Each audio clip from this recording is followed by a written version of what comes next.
Hello class 12th, welcome to learn with Zenith Guru. मैं हूं निकी पंडित और आज की क्लास में हम करेंगे vapour pressure of solid in liquid solution. कल की क्लास में हमने किया था vapour pressure of liquid in liquid solution. वहां पे हमने क्या किया था, एक सॉल्यूट था एक सॉल्वेंट था, दोनों ही वॉलेटाइल लिया था। क्यों? क्योंकि दोनों लिक्विड था। यहाँ पे क्या होगा, जो हम सॉलिड सब्सटेंस लेंगे, ठीक है, जिसको हम लिक्विड में डिसॉल्व करेंगे, तो लिक्विड हमारा वॉलेटाइल होगा और जो हम सॉल्यूट ले रहे हैं वो कैसा होगा, हमारा नॉन वॉलेटाइल। वॉलेटाइल और नॉन वॉलेटाइल आपको पता है, वॉलेटाइल सब्सटेंस जो खुद को वेपराइज कर लेते हैं, नॉन वॉलेटाइल जो खुद को वेपराइज नहीं कर पाते हैं। तो सबसे पहले लिखेंगे हम हेडिंग, क्या है हेडिंग, वेपर प्रेशर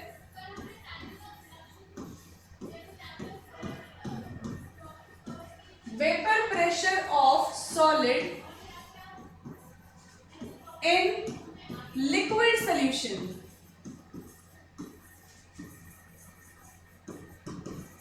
अब देखो, इसमें हम दो कंपोनेंट लेंगे। कौन कौन से दो कंपोनेंट होने वाले हैं? Component 1 and component 2। कंपोनेंट 1 जो है उसको हम बोलेंगे सॉल्यूट, कंपोनेंट 2 जो है वो होगा सॉल्वेंट। अब देखो, जो सॉल्यूट है यहाँ पे वो होगा नॉन वॉलेटाइल, ये है हमारा, इसको हम लिखेंगे सॉल्यूट है नॉन वॉलेटाइल, और जो सॉल्वेंट लेंगे वो कैसा लेंगे, वॉलेटाइल लेंगे। ठीक है, अब क्या करते हैं, हम एक चैम्बर बना लेते हैं।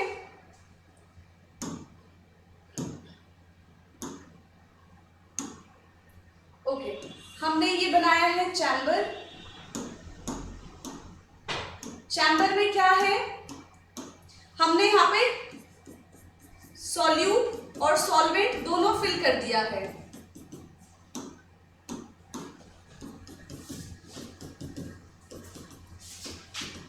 क्या है, इसमें सॉल्यूट भी है और सॉल्वेंट भी है। तो सरफेस पे किस किस के पार्टिकल्स रहेंगे, सॉल्यूट के भी पार्टिकल्स रहेंगे और सॉल्वेंट के भी पार्टिकल्स रहेंगे।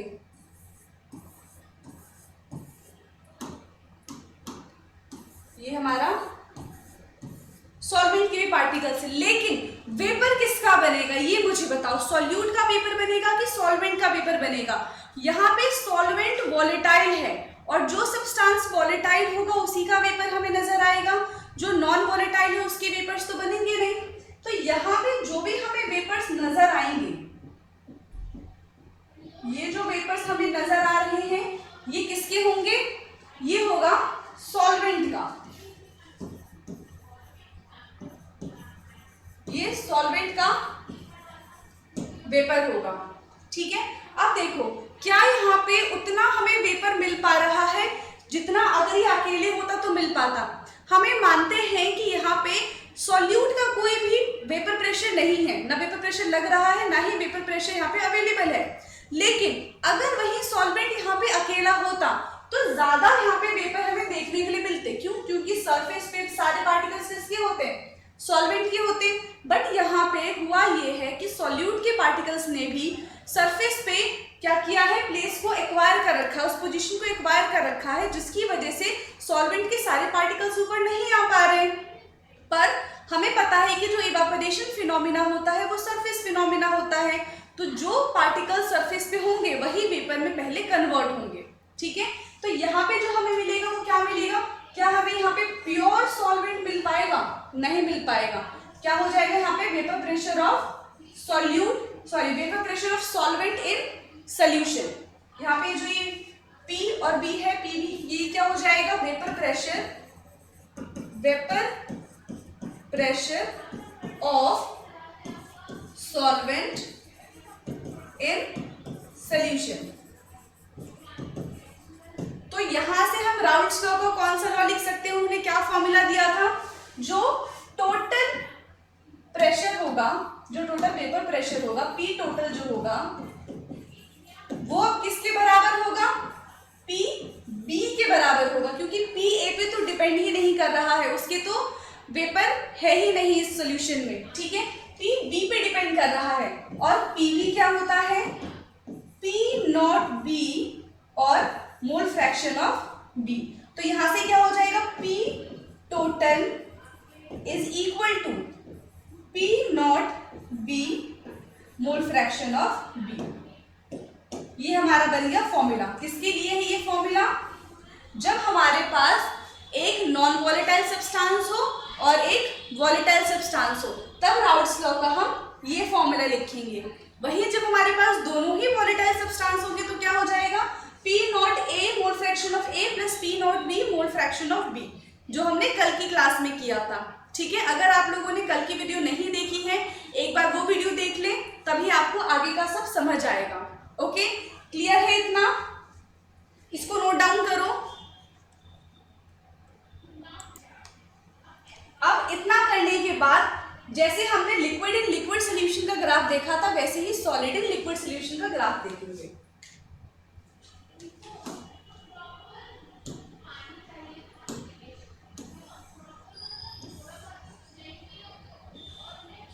ये है,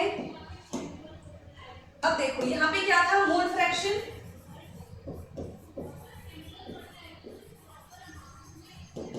और यहां पे हमने लिया है वेपर प्रेशर। तो पहले हम क्या करेंगे, हमारे पास मोल फ्रैक्शन ऑफ हम ले लेते हैं सॉल्यूट का, ठीक है। मोल फ्रैक्शन ऑफ सॉल्यूट हमने यहाँ पे 1 लिया है और मोल फ्रैक्शन ऑफ सॉल्वेंट यहाँ पे अभी 0 है। ओके, धीरे धीरे क्या होगा, कम होता चला जाएगा। मोल फ्रैक्शन यहाँ पे हो गया 0.8, तो यहाँ पे मोल फ्रैक्शन ऑफ B हो जाएगा 0.2, फिर ऐसे ही मोल फ्रैक्शन हो जाएगा 0.4, यहाँ पे मोल फ्रैक्शन हो जाएगा 0.6, फिर मोल फ्रैक्शन ऑफ सॉल्यूट 0 और मोल फ्रैक्शन ऑफ सॉल्वेंट यहाँ पे हो जाएगा 1। बट अब देखो हमारे पास ये ऊपर वाला हमने सॉल्यूट लिया है और नीचे वाला हमारे पास सॉल्वेंट है। तो मुझे अब ये बताओ कि हमने ऊपर सॉल्यूट लिया है, नीचे सॉल्वेंट लिया है, तो सॉल्यूट की क्या हमें वेपर्स नजर आएंगे? सॉल्यूट कैसा है, नॉन वॉलेटाइल है, तो उसके वेपर्स हमें नजर ही नहीं आएंगे। लेकिन वहीं अगर सॉल्वेंट की बात करें तो हम देख रहे हैं धीरे धीरे जो सॉल्वेंट का मोल फ्रैक्शन है वो बढ़ता आ रहा है। तो हमें पूरे सॉल्यूशन में किसका वेपर नजर आएगा? सॉल्वेंट का नजर आएगा। हम मान लेते कुछ यहाँ पे हमें सॉल्वेंट का वेपर देखने के लिए मिलेगा। तो सॉल्वेंट का वेपर धीरे धीरे धीरे धीरे क्या हो रहा है? बढ़ रहा है। वही अगर सॉल्यूट होता तो यहाँ पे हम ऐसे करते धीरे धीरे धीरे धीरे कम हो रहा है। बट सॉल्यूट यहाँ पे नॉन वॉलेटाइल है, तो जब हमारे पास हमें बोले कि ग्राफ बनाओ, हमारे पास एक कंपाउंड जो है वो नॉन वॉलेटाइल है और एक कंपाउंड वॉलेटाइल है, तो उसका ग्राफ कुछ ऐसा बनेगा। ठीक है, क्लियर है इतना? ये हम सारे पॉइंट्स के लिए बना सकते हैं। इसके लिए यहाँ पे है, ये यहाँ पे है और ये पूरा, ये हमारा बन गया किसका ग्राफ है?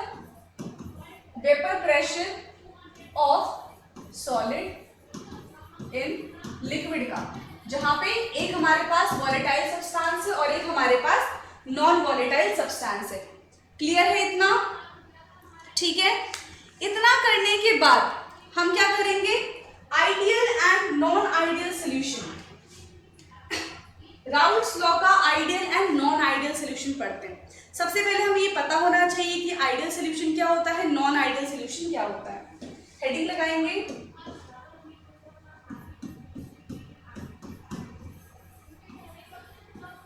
Ideal and non ideal solution. इसमें भी सबसे पहले देखेंगे हम कि आइडियल सॉल्यूशन क्या होता है। आइडियल सॉल्यूशन, देखो हम कैसे कंपाउंड को बोलेंगे कि वो एक आइडियल सॉल्यूशन है? अगर वो पूरी तरीके से किसी भी प्रेशर, किसी भी टेम्परेचर पे राउल्ट्स लॉ को फॉलो करते हैं तो वो आइडियल सॉल्यूशन होंगे। पहला पॉइंट क्या है? Eight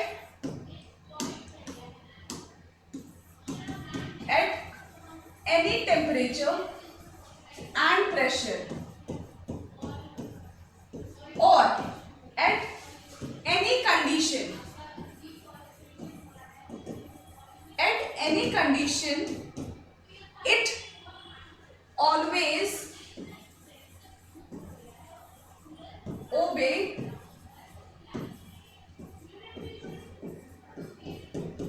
Raoult's law. किसी भी प्रेशर, किसी भी टेम्परेचर या फिर किसी भी कंडीशन में राउल्ट्स लॉ को फॉलो जो करता है उसको हम बोलते हैं कि वो क्या है, एक आइडियल सोल्यूशन है। ठीक है, पहला पॉइंट।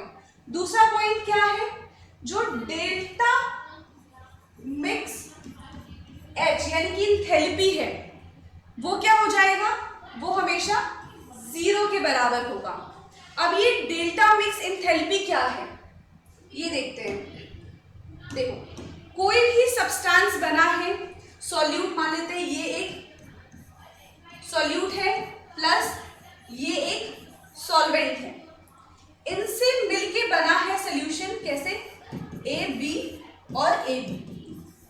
अब क्या हुआ होगा, ये सॉल्यूट है, ये सॉल्वेंट है और ये है सॉल्यूशन। तो जब तक सॉल्यूट और सॉल्यूट के बीच का बॉन्ड ब्रेक नहीं होगा, सॉल्वेंट सॉल्वेंट के बीच का बॉन्ड ब्रेक नहीं होगा, तब तक हमारा सॉल्यूशन बन सकता है क्या, नहीं बनेगा। तो सॉल्यूट सॉल्यूट के बीच के बॉन्ड को ब्रेक करने के लिए, सॉल्वेंट सॉल्वेंट के बीच के बॉन्ड को ब्रेक करने के लिए हम कितनी एंथैल्पी दे रहे हैं, कितनी एनर्जी दे रहे हैं। ठीक है, मान लो इसको हमने ब्रेक करने के लिए मैंने दिया है 20 किलो जूल की एनर्जी। इसने एनर्जी क्या किया, एब्जॉर्ब किया है।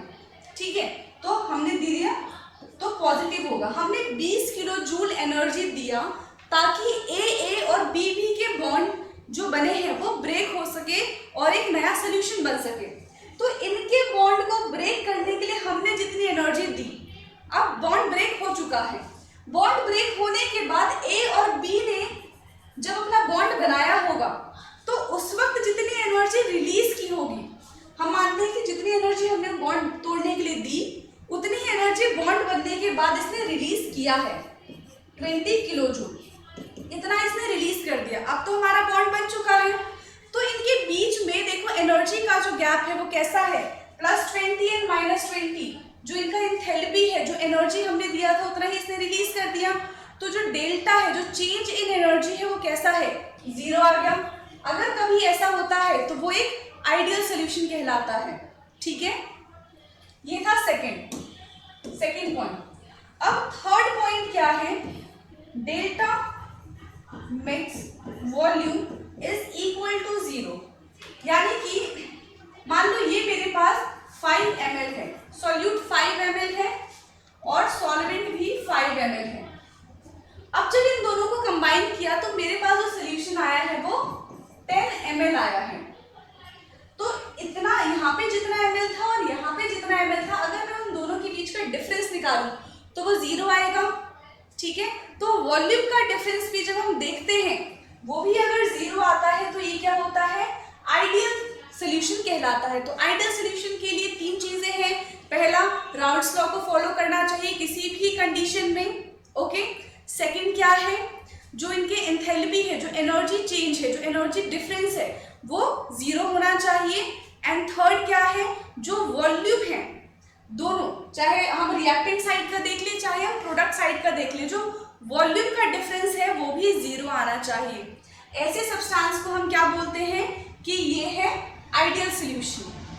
क्लियर है, इतना नोट डाउन करो, फिर हम आगे बढ़ेंगे, आइडियल सॉल्यूशंस के बारे में और जानेंगे। ठीक है, इतना क्लियर है, इतना नोट डाउन कर लिया। अब इसके बाद देखो, हमने ये देखा कि आइडियल सॉल्यूशन के लिए कौन कौन सी कंडीशंस होती है।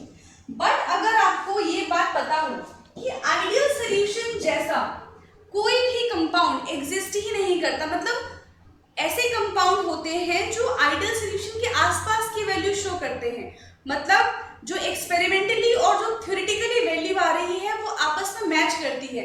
मान लो एक्सपेरिमेंट से कोई भी वैल्यू मेरी 5 आनी चाहिए, बट जब मैं उसको थ्योरेटिकली कर रही हूँ 5 ना आके 4.5 आ रही है, मतलब नियरली 5 हम मान सकते हैं, या फिर 5.5 आ रही है तो भी हम नियरली मान सकते हैं।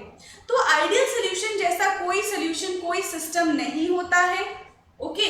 लेकिन कुछ ऐसे कंपाउंड्स होते हैं, कुछ ऐसे सॉल्यूशंस होते हैं जो आइडियल सॉल्यूशन के आसपास की वैल्यू शो करते हैं, तो हम उन्हें भी आइडियल बोल लेते हैं। ठीक है, तो हम यहाँ पे क्या लिखेंगे? अभी तुम लोग बोलोगे कि अभी तो आइडियल सॉल्यूशन के बारे में इतनी सारी चीजें पढ़ी थी, फिर अब क्या हो गया? आइडियल सॉल्यूशन जैसा कोई सॉल्यूशन होता ही नहीं है, बट उनके आसपास की वैल्यू शो करने वाले बहुत सारे ऐसे कंपाउंड्स हैं। हम यहाँ पे क्या लिख सकते हैं? There is no ideal solution. There is no ideal solution exist, but some compound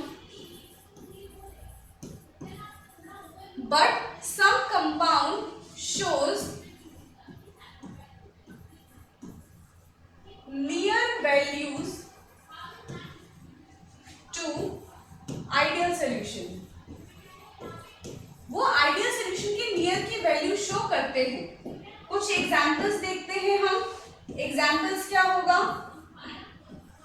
देखो एग्जांपल है एन-हेप्टेन एंड एन-हेक्सेन। ये एक एग्जांपल है, एन-हेप्टेन एंड एन-हेक्सेन। दूसरा है बेंजीन एंड टॉलुइन। ये सब क्या करते हैं? ये एग्जैक्ट वैल्यू शो नहीं करेंगे, बट आसपास की वैल्यू को शो करते हैं। ठीक है, एन-हेप्टेन एंड एन-हेक्सेन है, बेंजीन एंड टॉलुइन है, third chlorobenzene and bromobenzene.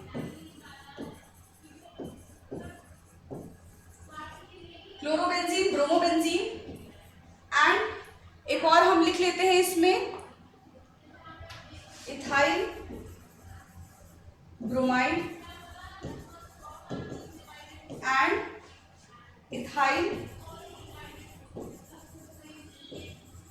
Chloride. ठीक है, ये कुछ एग्जांपल्स हो गए जो आइडियल सॉल्यूशन को फॉलो करते हैं। क्लियर है? आइडियल पढ़ने के बाद हम क्या करेंगे? Non ideal. नॉन आइडियल के लिए क्या क्या कंडीशंस होती हैं ये देखेंगे।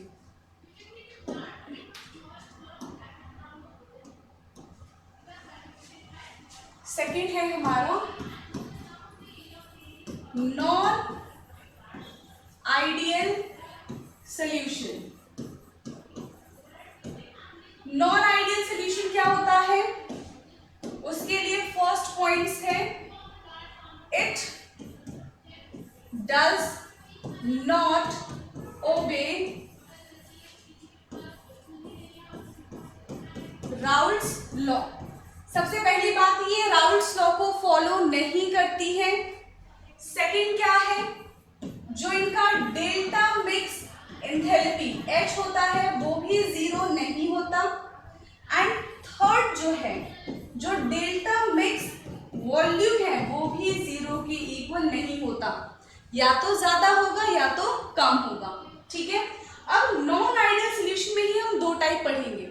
आइडियल सॉल्यूशन का क्या था हमारा इक्वेशन कि वो राउल्ट्स लॉ को फॉलो कर रहा है, मतलब किसको फॉलो कर रहा है? P total is equal to P not A x A plus P not B x B, इसको फॉलो कर रहा है। बट नॉन आइडियल सॉल्यूशन में दो चीजें होती हैं, ये इससे ज्यादा वैल्यू शो कर सकते हैं, मतलब एग्जैक्ट वैल्यू जो है या तो उससे ज्यादा वैल्यू शो करेगा या तो उससे कम वैल्यू शो करेगा। अगर ज्यादा वैल्यू हमारी एक्सपेक्टेड थ्योरी से ज्यादा वैल्यू शो करता है तो हम उसको बोलते हैं कि पॉजिटिव डेविएशन। ठीक है, और अगर एग्जैक्ट वैल्यू से कम वैल्यू शो करेगा उसको हम बोलते हैं negative deviation. Positive deviation of non ideal solution and negative deviation of non ideal solution. अब हम यहाँ पे क्या पढ़ेंगे कि नॉन आइडियल में ही दो केस आ गया, positive deviation and negative deviation. इतना लिख लो, फिर हम पॉजिटिव डेविएशन नेगेटिव डेविएशन के बारे में पढ़ेंगे। ठीक है, लिखो फटाफट से।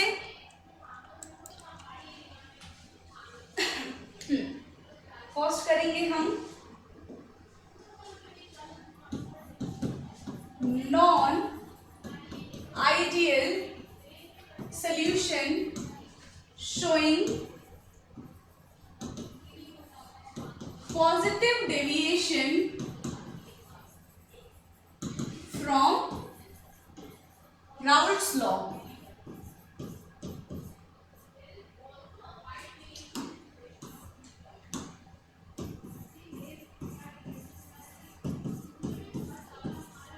Raoult's law. ओके, अब देखो इसमें क्या होगा, पॉजिटिव डेविएशन कैसे शो कर रहे हैं हम ये देखते हैं। मान लो कि हमारे पास ये सॉल्यूट है और ये सॉल्वेंट है।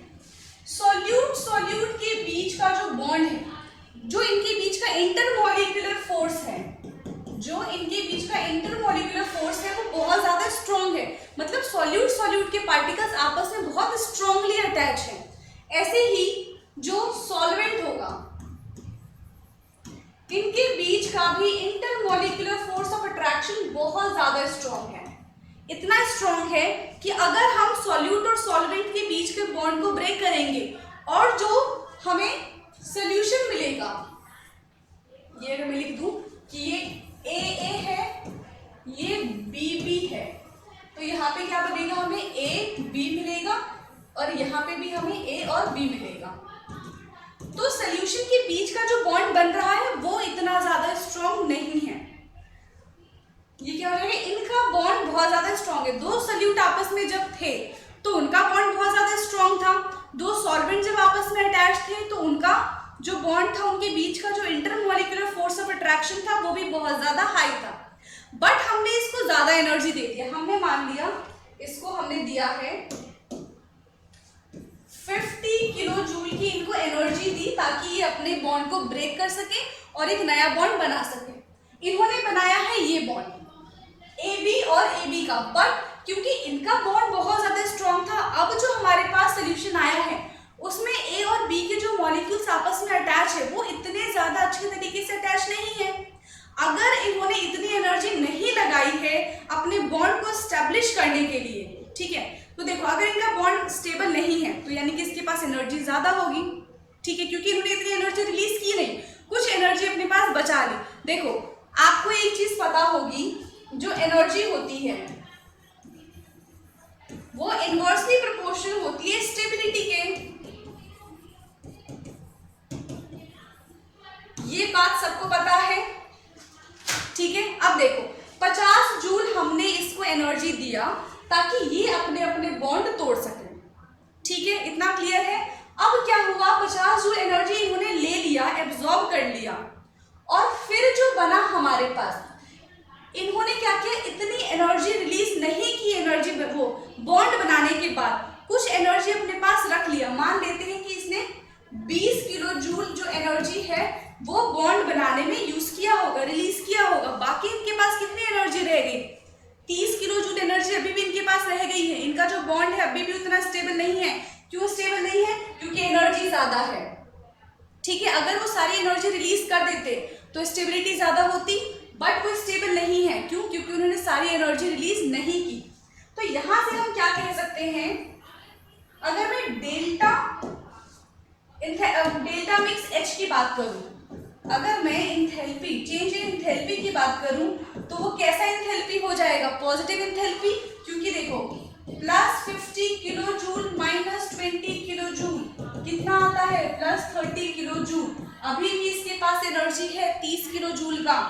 तो डेल्टा मिक्स H, यानी कि अगर मैं इंथैल्पी चेंज की बात करूं तो कैसा है यहाँ पे इंथैल्पी चेंज, पॉजिटिव है, ठीक है। ये समझ आया, यहाँ पे एंथैल्पी चेंज पॉजिटिव कैसे आ गया, क्योंकि जितनी एनर्जी हमने दी थी उतनी एनर्जी इसने रिलीज नहीं की है, कुछ एनर्जी अपने पास बचा लिया। ओके, सेकंड क्या आएगा, जो डेल्टा मिक्स वॉल्यूम है वो क्या होगा। अभी हम मान के चलते हैं कि एक सॉल्यूट और सॉल्वेंट दोनों को हमने एक टेस्ट ट्यूब के अंदर रखा, टेस्ट ट्यूब के अंदर रखा, तो ये था 5 ml और ये भी था 5 ml। हमारे पास 15 ml का एक टेस्ट ट्यूब है जिसमें सॉल्यूट और सॉल्वेंट हमने दोनों रखा है। क्योंकि सॉल्यूट और सॉल्वेंट के बीच में इंटरमॉलिक्यूलर फोर्स ऑफ अट्रैक्शन बहुत ज्यादा हाई है, वो एक पार्टिकल्स आपस में चिपक के रहेंगे। अब यहाँ पे जो हमने सॉल्यूशन बनाया है, इनके पार्टिकल्स इतने ज्यादा आपस में अट्रैक्टेड नहीं होंगे क्योंकि बॉन्ड उतना अच्छा है ही नहीं। तो एक टेस्ट ट्यूब के अंदर अब क्या हो जाएगा, ये एक टेस्ट ट्यूब है, इसमें क्या था, ये सॉल्यूट है और इसी के साथ बिल्कुल ये सॉल्वेंट है, क्योंकि इनका बॉन्ड बहुत ज्यादा अच्छा था। बट अब जो हमारे पास सॉल्यूशन आया है वो कैसा आएगा,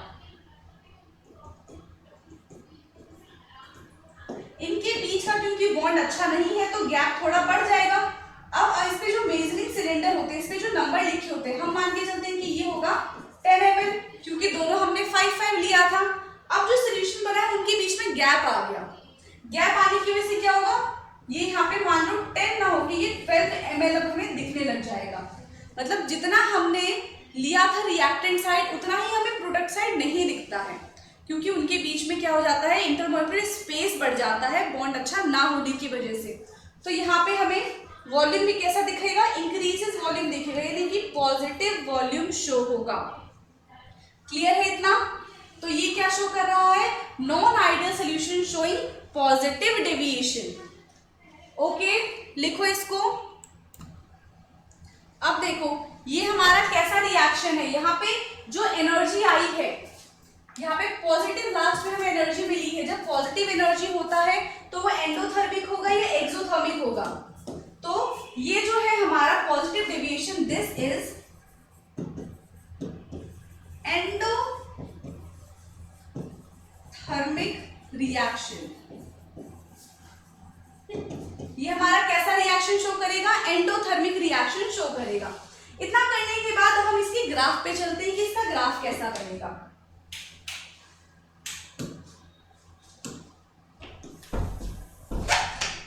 सेम है जो पहले हमने किया था, उसमें ज्यादा चेंजेस नहीं आएंगे। क्या क्या लिया था हमने, यहाँ पे लिया था मोल फ्रैक्शन, यहाँ पे है हमारा वेपर प्रेशर, यहाँ पे हमने सॉल्यूट लिया था और सॉल्वेंट लिया था, सॉल्यूट और सॉल्वेंट। धीरे धीरे वो क्या होते जाता है, कम कम होते जाता है, और यहाँ पे सॉल्यूट जो है वो 0 हो जाएगा और सॉल्वेंट जो है वो 1 हो जाएगा। ठीक है, तो ग्राफ कैसा था, नॉर्मल हमारा ग्राफ कैसा था, यहाँ पे सिर्फ वेपर किसका होगा, प्योर वेपर हो जाएगा, ए का सॉल्यूट का, और यहाँ पे था pure vapour of solvent. Graph कैसा था, यहां से जाता था ये इंक्रीजिंग वाला और यहां से ये डिक्रीजिंग, और यहाँ पे इन दोनों का टोटल पी टोटल, यहाँ पे पी टोटल जो था वो हो जाता है P not A plus P not A नहीं था, ये हो जाएगा P A plus P B. Clear है? अब देखो पॉजिटिव डेविएशन में क्या होता, जितना हमने सोचा था उतना नहीं होता, हमें उससे कुछ एक्स्ट्रा ही देखने के लिए मिलता है। हमने जितनी एनर्जी दी थी उतनी एनर्जी हमें दिखी नहीं दिखी, तो उतना हमें मोल, उतना हमें प्रेशर दिखेगा उसका, उतना हमें वेपर दिखेगा, उससे ज्यादा ही वेपर हमें देखने के लिए मिलेगा सॉल्यूट फॉर्म में, जो वो सिंगल होते हैं। तो इसका ग्राफ कैसा बनेगा, कुछ बनना ऐसा चाहिए था बट बनेगा अब ऐसा, चेंजेस आ गए, पॉजिटिव डेविएशन शो हो गया। ऐसे ही यहाँ पे हमें पॉजिटिव डेविएशन शो करने के लिए मिलेगा, और जब पी ए और पी बी में पॉजिटिव डेविएशन हमें दिख रहा है तो सोल्यूशन में भी हमें पॉजिटिव डेविएशन नजर आएगा पी टोटल में। तो अब हो जाएगा हमारा ये, तो ये बनेगा हमारा ग्राफ किसके लिए, non ideal solution shows positive deviation. Clear है इतना? इसके बाद हम क्या करेंगे, इसकी हम देख लेंगे ऐसे कौन कौन से कंपाउंड्स हैं जो पॉजिटिव डेविएशन को शो करते हैं। एग्जाम्पल हो जाएगा हमारा, इसका एग्जाम्पल पहला है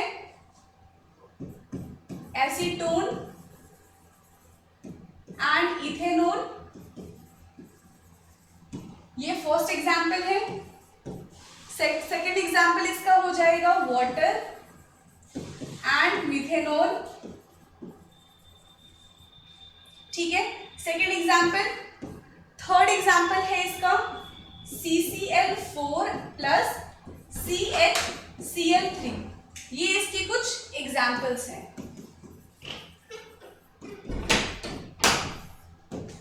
क्लियर है? अब इसके बाद हम क्या करेंगे, इसके बाद है हमारा non ideal solution showing negative deviation. Negative deviation को कैसे शो करता है, हेडिंग लिखेंगे non ideal solution showing negative deviation from Raoult's law.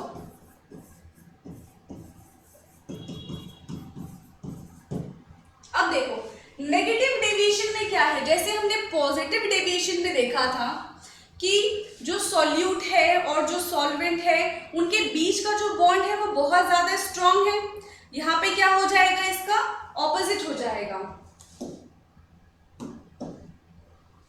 यहाँ पे हम क्या कर रहे हैं, ये ए है, इनके बीच का बॉन्ड ये हो जाएगा हमारा सॉल्यूट, वही प्लस ये हमारा है बी, इनके बीच का बॉन्ड ये है हमारा सॉल्वेंट। इतना स्ट्रॉन्ग नहीं होगा जितना हमें सॉल्यूशन का मिलेगा।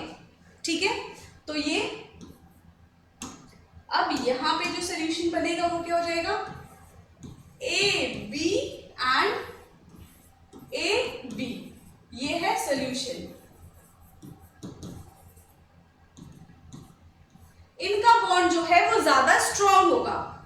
अब देखो इसमें क्या होगा, अगर हम इनकी इंटरमोलिक्यूलर फोर्स ऑफ अट्रैक्शन की बात करें तो वो क्या हो जाएगा, वीक होगा। यहाँ पे इंटरमोलिक्यूलर फोर्स ऑफ अट्रैक्शन की बात करें तो वो भी वीक होगा as compare to our solution. इसके बीच में जो इंटरमोलिक्यूलर फोर्स ऑफ अट्रैक्शन है वो कैसा होगा, स्ट्रॉन्ग होगा। तो अब अगर मैं इस सॉल्यूट और सॉल्वेंट को ब्रेक करने के लिए एनर्जी देती हूं, मैं मान लेती हूं कि मैंने इनको एनर्जी दिया, कम एनर्जी ही लगेगी, 30 किलो जूल का हमने इसको एनर्जी दिया है कि ये अपने बॉन्ड को ब्रेक कर ले। ब्रेक करने के बाद जब नया बॉन्ड बनेगा तो जितना अच्छा बॉन्ड बनेगा, जितना स्टेबल बॉन्ड बनेगा, वो उतनी ज्यादा एनर्जी रिलीज करेंगे। अभी हम यहाँ पे देख रहे हैं कि जो सोल्यूशन है हमारा वो बहुत ज्यादा स्टेबल है, उनके बीच का जो बॉन्ड है वो बहुत ज्यादा स्ट्रॉन्ग है। ठीक है, तो ये कितनी एनर्जी रिलीज करेंगे, ज्यादा एनर्जी रिलीज करेंगे क्योंकि ज्यादा स्टेबिलिटी चाहिए, ज्यादा स्टेबल है ये। तो इन्होंने 40 किलो जूल अपने अंदर से एनर्जी रिलीज कर दिया बॉन्ड को बनाते समय, जब नया बॉन्ड का फॉर्मेशन हुआ। तो यहाँ पे क्या आ गया, जो delta change in enthalpy of energy था वो कैसा हो जाएगा, नेगेटिव हो जाएगा। ओके, अब हम ये मान लेते हैं, ये तो क्लियर है कैसे, plus 30 kilo joule minus 40 kilo joule, तो आंसर आएगा माइनस 10 किलो जूल। तो यहां से हम क्या कर सकते हैं कि इसने एनर्जी रिलीज की है, ये कैसा हो जाएगा, एक्सोथर्मिक। ये हमारा एक्सोथर्मिक रिएक्शन शो करेगा। वहीं जो पॉजिटिव डेविएशन वाला था वो कैसा शो करता था, वो शो करता था एंडोथर्मिक, क्योंकि वहां पे पॉजिटिव था। अब देखो डेल्टा मिक्स H हमें पता चल गया नेगेटिव आएगा। अगर हम डेल्टा मिक्स वॉल्यूम की बात करें, यानी कि चेंज इन वॉल्यूम की बात करें, तो वो कैसा होगा, वॉल्यूम की अगर हम बात करेंगे तो देखो हम अभी भी सेम ही चीज मान लेते हैं कि हमने जो सॉल्यूट लिया है वो 5 ml है, जो सॉल्वेंट है वो अभी भी 5 ml है, क्योंकि इनके बीच का जो बॉन्ड है वो कैसा है, इतना स्ट्रॉन्ग नहीं है। तो अगर मैं इसको टेस्ट ट्यूब में रखूंगी तो ये है हमारा सॉल्यूट और यहां से ये हमारा सॉल्वेंट, तो हम मान लेते हैं कि ये 10 ml होगा। बट अब इनका जो बॉन्ड है वो बहुत ज्यादा स्ट्रॉन्ग है, पार्टिकल जो है वो बहुत पास पास है, बिल्कुल भी स्पेस नहीं है। तो जितना यहाँ पे गैप आया है वो सारा गैप अब क्या होगा, अब सोल्यूशन को अगर हम टेस्ट ट्यूब पे रखेंगे तो ये क्या हो जाएगा, पार्टिकल जो है वो बहुत पास पास आ जाएंगे। तो ये 10 ना होगी, 9 ml ही रह जाएगा। तो यहाँ पे क्या आ गया, डिफरेंस आ गया, जितना होना चाहिए था उतना नहीं है, उससे कम है वॉल्यूम भी। तो ये क्या हो जाएगा, ये भी नेगेटिव हो जाएगा। वॉल्यूम भी नेगेटिव है यानी कि कम हो गया, और एंथैल्पी भी नेगेटिव है, ये भी कम हो गया। क्लियर है इतना? तो यहाँ पे क्या है, जितना वॉल्यूम हमने एक्सपेक्ट किया था उससे हमें कम वॉल्यूम मिल रहा है, तो हम ये लिख सकते हैं लेस वॉल्यूम इज एक्सपेक्टेड। ठीक है, जितना हमने ऑब्जर्व किया था उससे हमें लेस वॉल्यूम एक्सपेक्ट हो रहा है। Okay, less volume is observe then expected. जितना हमने एक्सपेक्ट किया था उससे कम वॉल्यूम मिल रहा है, जितना हमें चेंज इन एंथैल्पी मिलना चाहिए था उससे कम हमें चेंज इन एंथैल्पी मिल रहा है, मतलब नेगेटिव में मिल रहा है। अब हम देखेंगे इसका ग्राफ क्या है।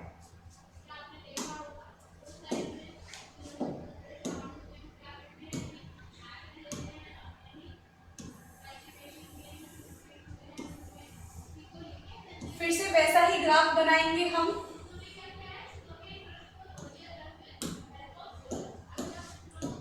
यहां पे आएगा मोल फ्रैक्शन,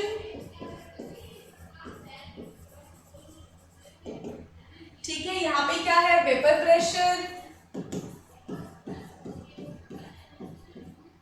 हमने मोल फ्रैक्शन लिया है सॉल्यूट का, यहाँ पे 1 है, सॉल्वेंट का आएगा 0। हम धीरे धीरे कम करते जाएंगे, तो यहाँ पे क्या हो जाएगा, सॉल्यूट का 0 हो जाएगा और सॉल्वेंट का 1 हो जाएगा। जो हमारा नॉर्मल ग्राफ था पहले हम वो बनाते हैं। ये PA है और ये PB है। कैसा बनेगा, ये हमारा इंक्रीज होता है, ये हमारा डिक्रीज होता है।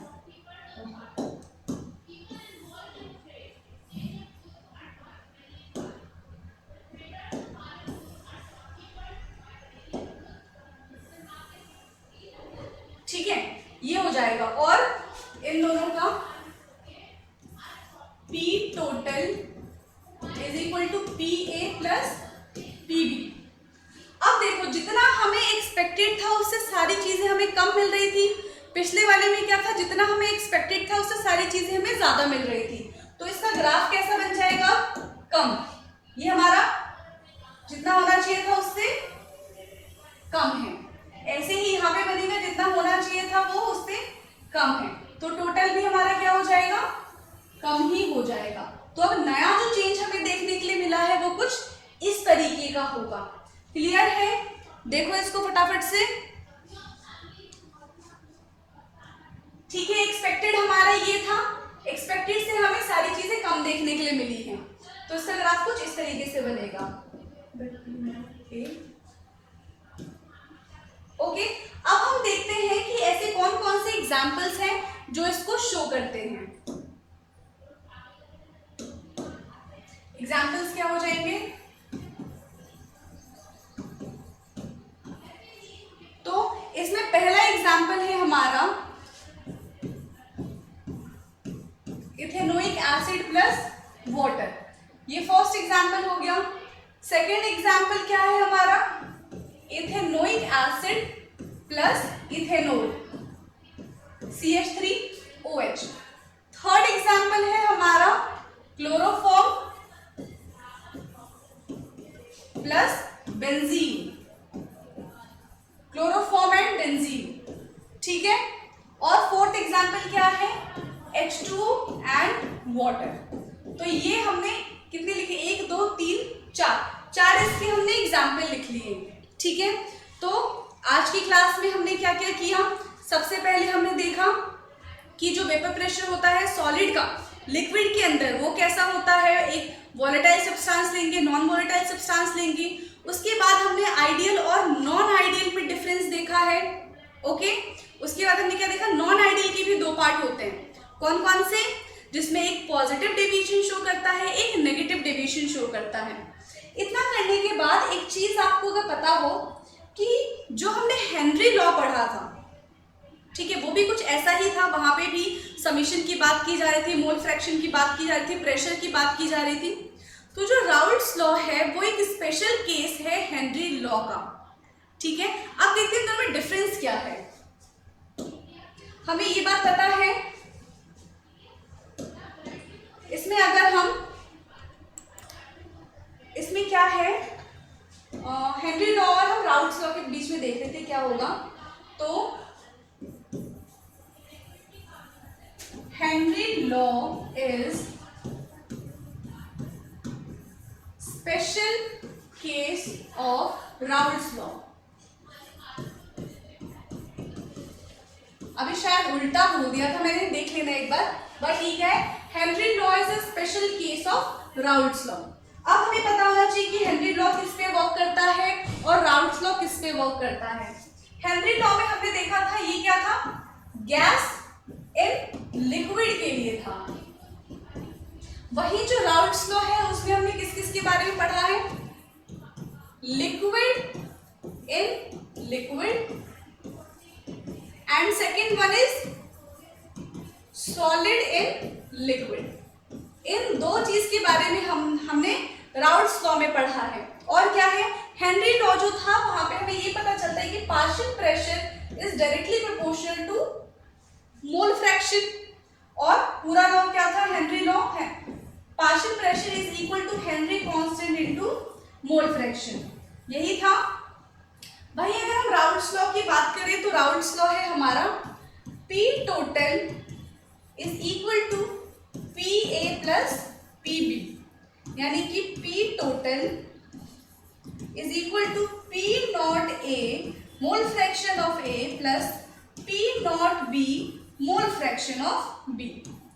ये है हमारा राउल्ट्स लॉ। तो ये कुछ डिफरेंस थे, ठीक है, देख लेते हैं कि इन दोनों में क्या आखिर डिफरेंस है, कैसे ये एक दूसरे के स्पेशल केस है। तो यहां से हमने ये चीजें देख ली हैं। ओके, अब क्या करने वाले हैं हम, नेक्स्ट क्लास में हम एजियोट्रॉपी से रिलेटेड चीज पढ़ेंगे, फिर आगे कॉलिगेटिव प्रॉपर्टी आएगा, सारी चीजें हम कवर करेंगे। ओके, आज की क्लास में हमने जो भी किया है उसको बहुत अच्छे से देखना है, यहाँ से क्वेश्चन आएगा। नॉन आइडियल सॉल्यूशन के कौन कौन से केसेस होते हैं, उसमें हमें पॉजिटिव डेविएशन कब आता है, नेगेटिव डेविएशन कब आता है, बॉन्ड कैसा होना चाहिए, ग्राफ बहुत इंपॉर्टेंट है। 3 ग्राफ, बहुत कम डिफरेंस है तीनों में, लेकिन तीनों ग्राफ के बीच का चीजें आपको पता होनी चाहिए कि कब कौन सा ग्राफ बनेगा, कहाँ पे पॉजिटिव डेविएशन आएगा, कहाँ पे नेगेटिव डेविएशन आएगा। क्लियर है? आज की क्लास के लिए इतना ही, बाकी मिलते हैं नेक्स्ट क्लास में। Thank you so much.